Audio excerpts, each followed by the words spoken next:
Welcome to Right versus Left News, your daily briefing on the stories that matter, told from both sides of the aisle. I'm your AI host, Chris, and each day I bring you the most important political and cultural news with perspectives from conservative and progressive voices. No spin, no agenda, just the facts and the opinions that shape our national conversation. Let's dive in. It's Wednesday, December 3rd.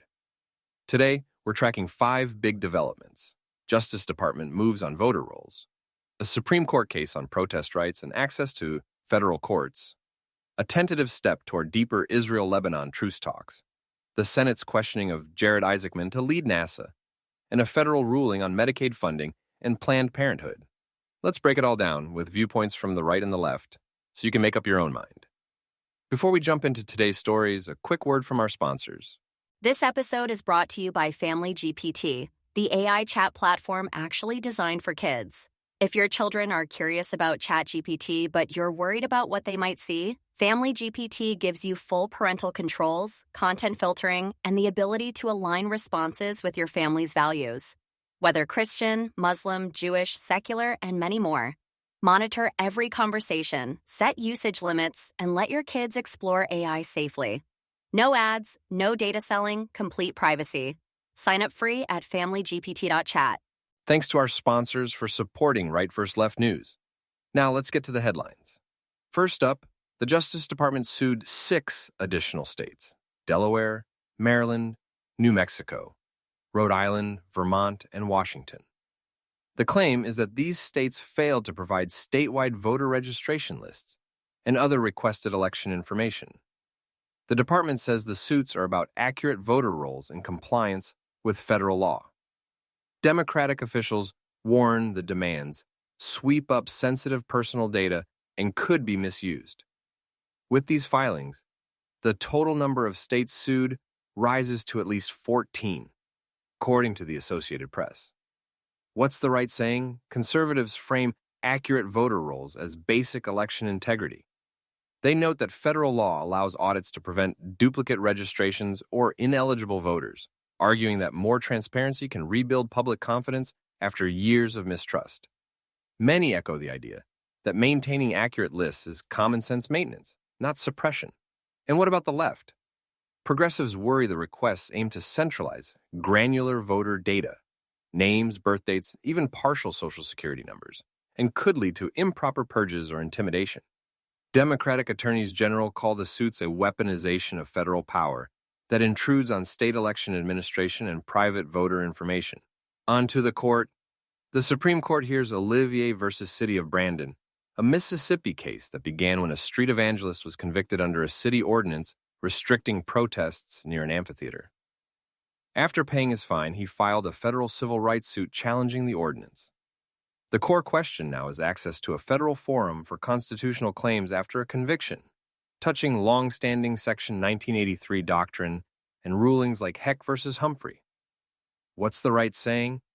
Many conservatives highlight the free speech and religious liberty stakes, arguing local rules can't be used to push faith-based speakers out of public spaces, and that federal courts should remain open to vindicate constitutional rights even after minor convictions.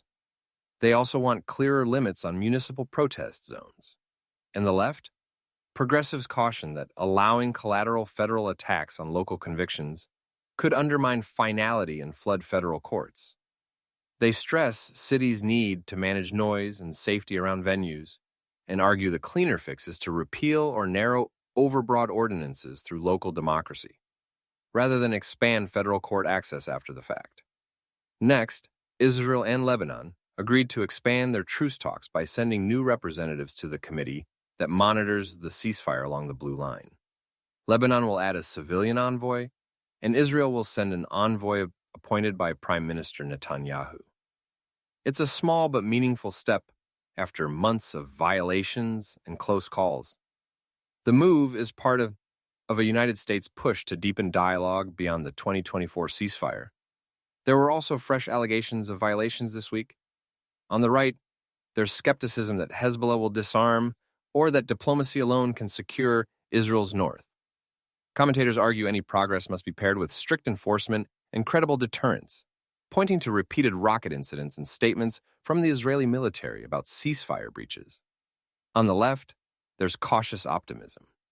Many welcome the talks as the only sustainable path, urging guardrails to protect civilians and a broader diplomatic frame that includes Lebanon's institutions. The hope is to build confidence step by step, rather than risk escalation. We'll be right back with more of today's news after this brief message. This episode is brought to you by Family GPT, the AI chat platform actually designed for kids.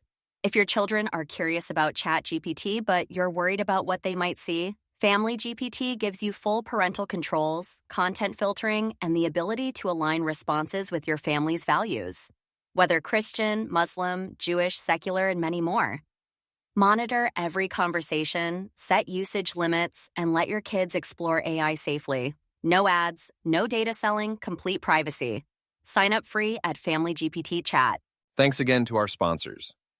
Now back to the news. Now to the Senate. The Commerce Committee held a second nomination hearing for Jared Isaacman, the billionaire entrepreneur and private astronaut tapped to serve as NASA administrator. In his pitch, Isaacman calls for a faster return to the moon, big bets on nuclear propulsion, and a sense of urgency driven by rivalry with China. The committee, chaired by Senator Ted Cruz, rescheduled this hearing after the nomination was withdrawn, and then reinstated. What's the right saying? Conservatives praise private sector urgency and a focus on beating China back to the moon, arguing NASA needs a results-driven leader who can leverage commercial partners and cut red tape. They like the emphasis on nuclear propulsion and surface power to extend United States leadership beyond the Artemis program. And the left? Progressives question potential conflicts of interest, given Isaacman's close ties to major contractors and a broader push toward privatization.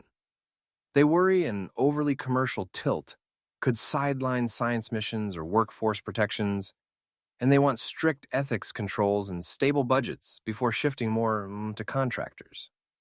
Finally, a federal judge in Boston issued a preliminary injunction blocking enforcement in the 22 states that sued of a provision in President Trump's One Big Beautiful Bill that would cut Medicaid funding to Planned Parenthood and similar providers that meet certain thresholds. Judge Indira Talwani called the provision impermissibly ambiguous and warned it could raise state costs by reducing access to preventive care. The ruling is paused for 7 days to allow an appeal. What's the right saying? Many conservatives argue Congress has clear power over spending, and that the provision targets what they call big abortion, not routine care. They point to a recent Supreme Court decision that made it easier for states to exclude Planned Parenthood from Medicaid, arguing the judiciary shouldn't force continued funding. And the left? Progressives call the injunction a necessary check on a punitive policy they say would shutter clinics and harm low-income patients who rely on Medicaid for contraception, cancer screenings, and STI care. They note prior clinic closures and warn of broader access crises if the cuts go through. Quick recap. The Justice Department's voter data lawsuits widen a fight over election administration and privacy. The Supreme Court weighs free speech and access to federal courts in Olivier.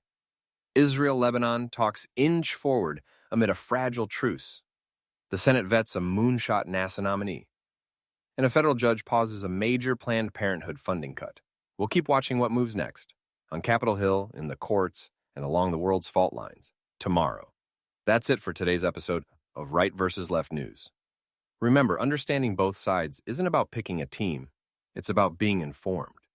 Subscribe wherever you get your podcasts, and join us tomorrow for another balanced look at the day's biggest stories. Until next time, stay curious and stay informed.